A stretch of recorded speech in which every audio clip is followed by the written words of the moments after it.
About 30 years ago, neurologists generally didn't think that cognition was a problem in persons with MS. Fast forward today, we know that up to 2/3 of individuals with MS have cognitive problems. So one approach is the medication approach. And that's kind of new research. And the data is fairly mixed at this point.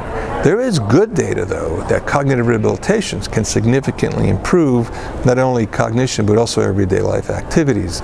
And there's also some data now being out there that's starting to show that exercise might have a specific effect on cognition. So the idea of medication, cognitive rehab, and exercise might be the wave of the future of how we treat cognitive problems in persons with MS. Persons who have cognitive problems, they affect all aspects of their lives, not just employment, but family life, driving abilities, quality of life.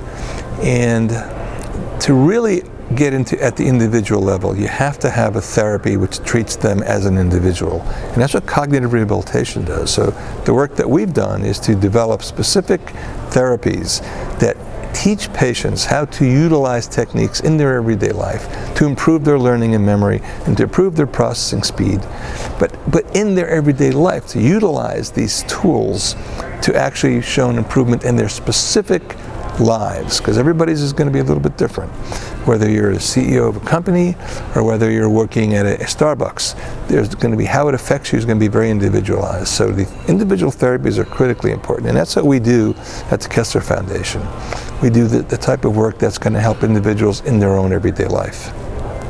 Really what we need to do is make sure that our patients are assessed for their cognitive problems when they go see their neurologists.